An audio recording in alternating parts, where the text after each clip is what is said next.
Friends, welcome to commerce times. इस video में हम करने वाले हैं चैप्टर 2 ऑफ माइक्रो इकोनॉमिक्स, जिसका नाम है some basic concept of micro economics. चलो शुरू करते हैं।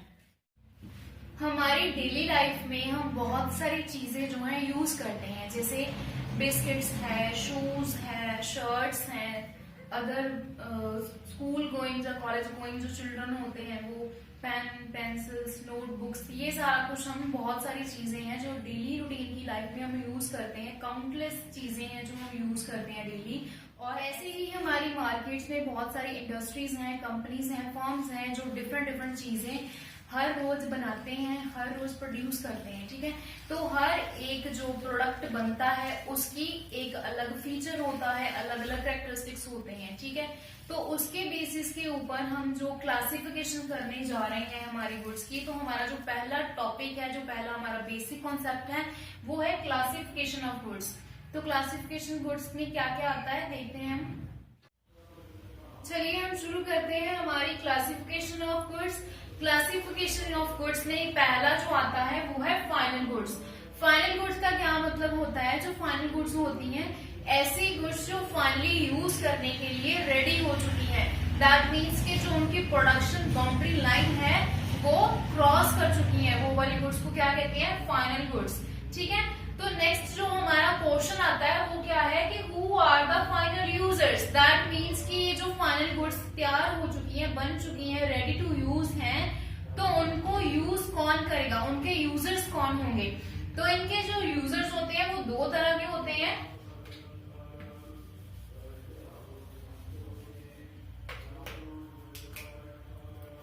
फर्स्ट है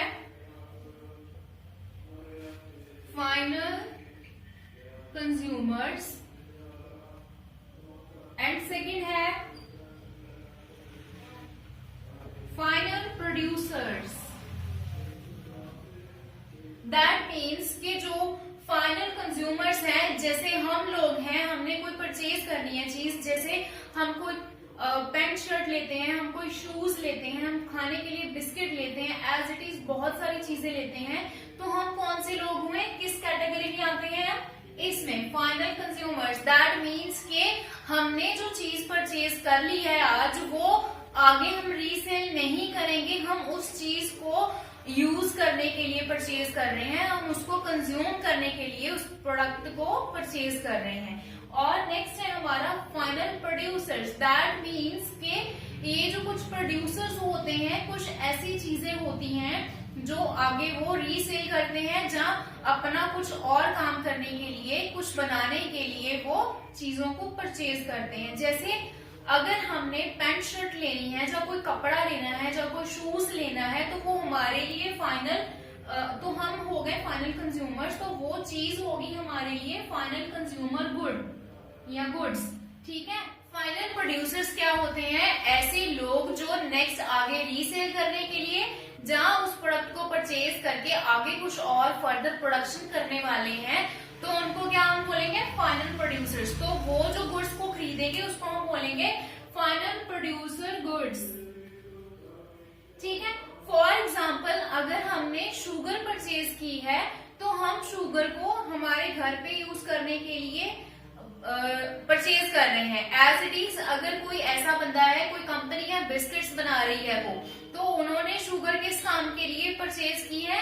फर्दर आगे बिस्किट्स बनाने के लिए, जैसे कुछ या फिर कुछ आगे और मीठा बनाने के लिए। ठीक है, तो ये है डिफरेंस बेसिक इसमें फाइनल कंज्यूमर गुड्स और final producer goods. As it is वहां पर बहुत सारी एग्जांपल्स आ जाती हैं जो हमें कंज्यूमर्स एंड प्रोड्यूसर के बीच में फर्क दिखाती हैं।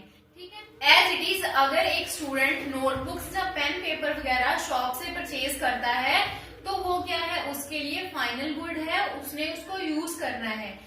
और वो जो शॉपकीपर है, उसने जहां से परचेज की है वो फाइनल कंज्यूमर नहीं है, क्योंकि उसने वो चीज आगे रीसेल करनी है। तो ये था बेसिक डिफरेंस। तो नेक्स्ट हम करते हैं इंटरमीडिएट गुड्स।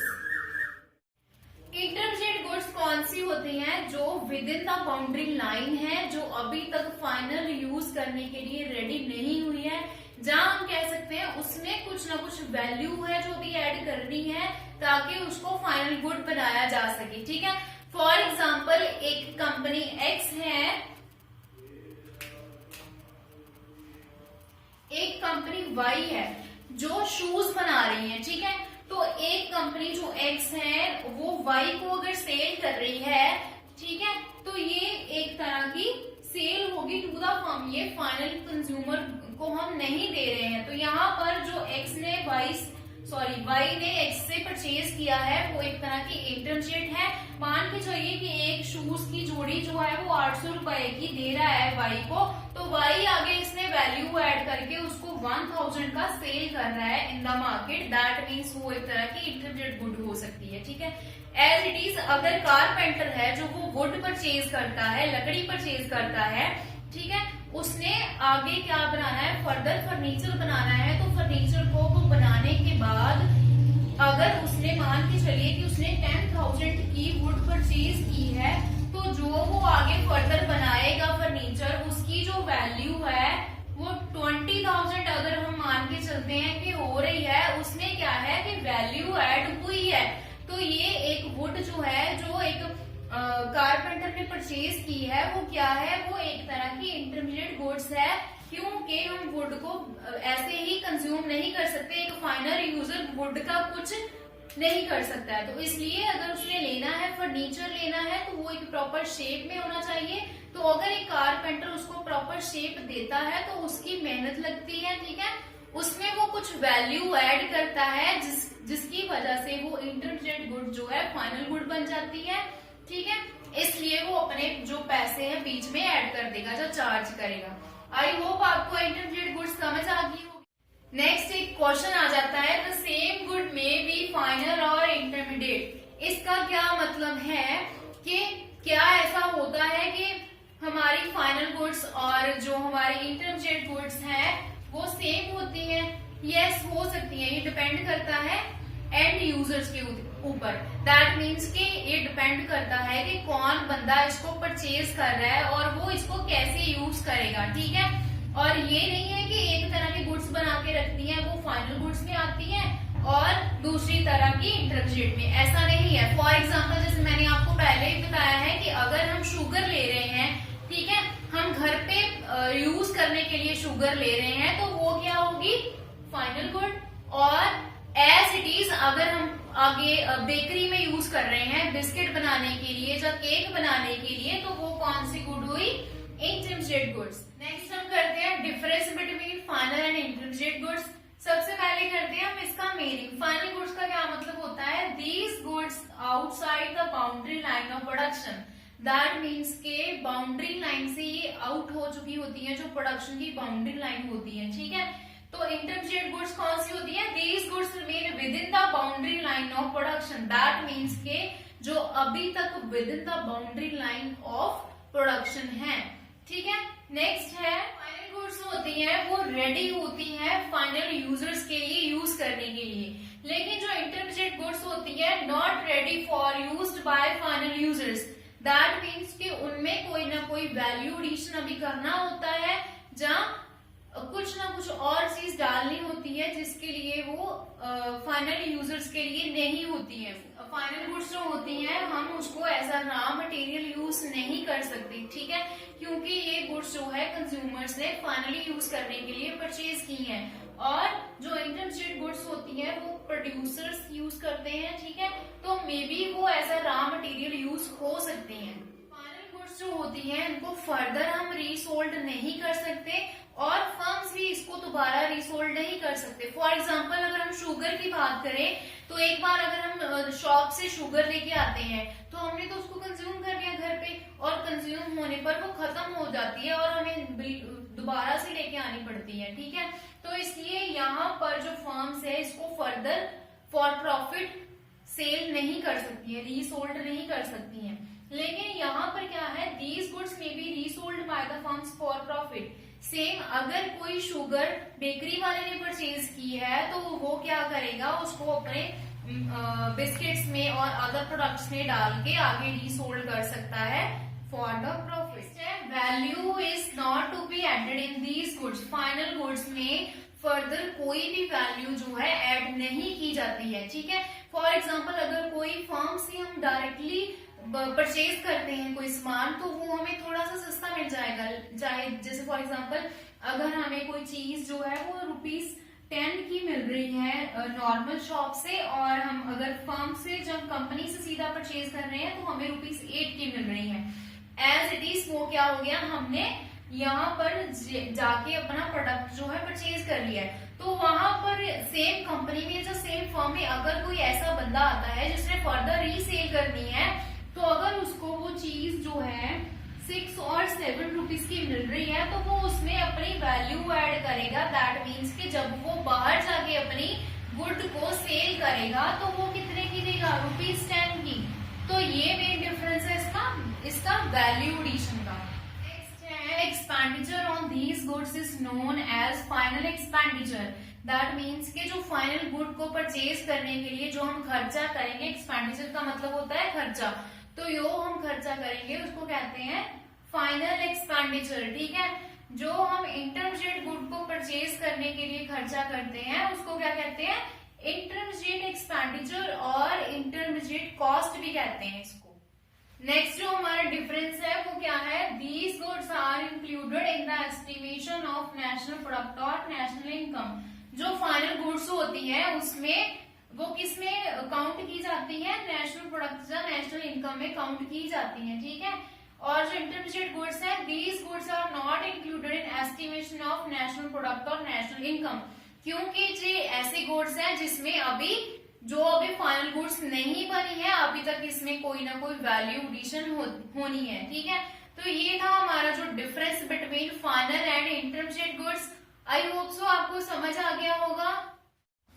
नेक्स्ट जो हमारा क्लासिफिकेशन ऑफ गुड्स में आता है वो है कंजम्पशन गुड्स या कंज्यूमर गुड्स भी हम उसको बोलते हैं। ठीक है, तो ये जो गुड्स होती है कंजम्पशन गुड्स या कंज्यूमर गुड्स, ये नेम से क्लियर है, ये ऐसे गुड्स हैं जो कंज्यूमर्स यूज करते हैं और ये डायरेक्टली किसी ह्यूमन वांट को सेटिस्फाई करने के लिए होती है गुड्स।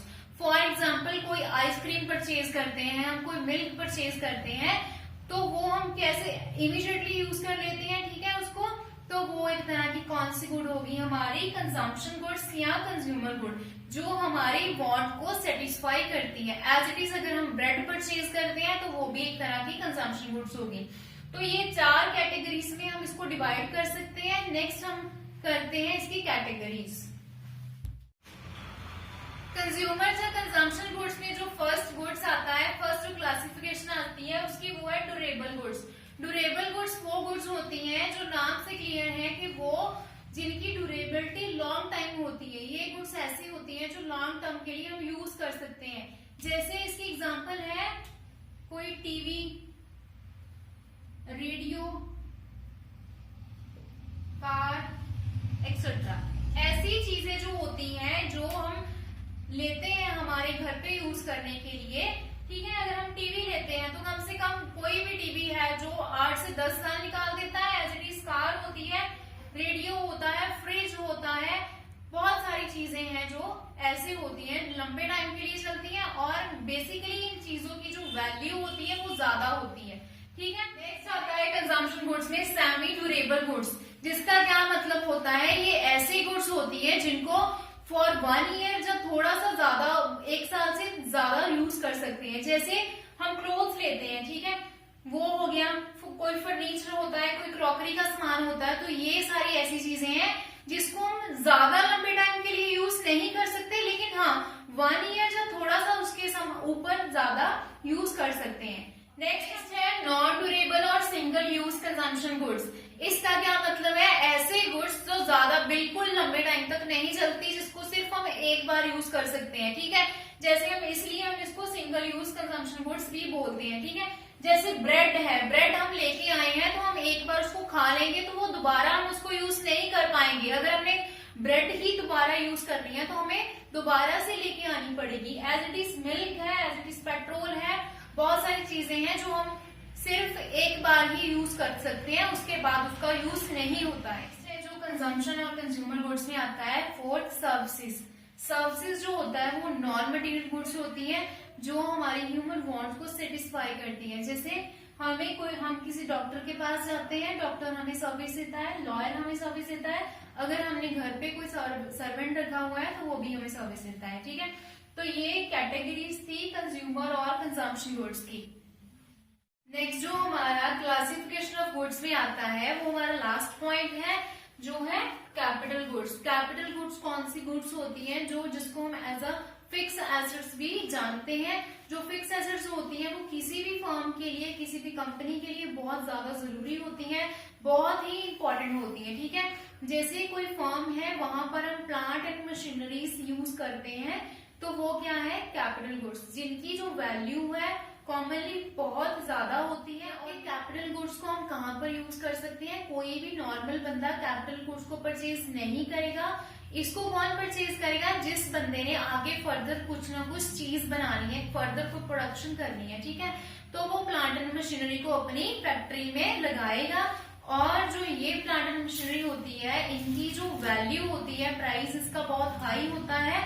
और एक बार अगर हम कोई प्लांट एंड मशीनरी परचेज कर लेते हैं तो ये इसका मतलब ये नहीं है कि हम 1 या 2 साल इसको यूज करेंगे और फेंक देंगे, ठीक है, मतलब यूजलेस हो जाएगी, नहीं, ऐसा नहीं है।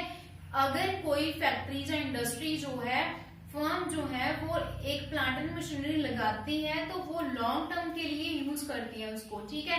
तो अगर आफ्टर 10 और 15 ईयर्स यूज करने के बाद टेक्नोलॉजी में कोई चेंज आता है, ठीक है, फर्दर हमने कोई चेंज करना है हमने अपने प्रोडक्ट को बनाने में, तो फर्दर हम हमारे प्लांट एंड मशीनरी को रिप्लेस कर देंगे, ठीक है।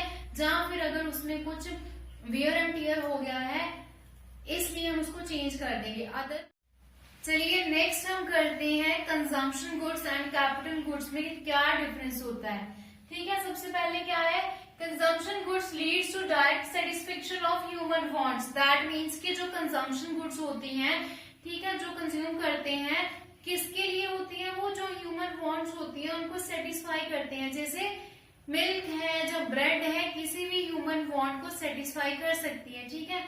और capital goods do not lead to direct satisfaction of human wants, क्योंकि कैपिटल गुड्स जो होती है फर्दर प्रोडक्शन के लिए होती है, तो ये डायरेक्टली ह्यूमन वांट्स को सेटिस्फाई नहीं कर सकती। कंजम्पशन गुड्स जो होती हैं, these goods are consumed by the household when purchased. That means कि जब households इसको परचेज कर लेते हैं तभी उसको कंज्यूम कर लेते हैं। लेकिन जो कैपिटल गुड्स होती हैं, these goods are not consumed by the household instead of producers for further production. That means कि ये गुड्स ऐसी होती हैं जो हाउसहोल्ड्स के द्वारा नहीं परचेज की जाती, ठीक है।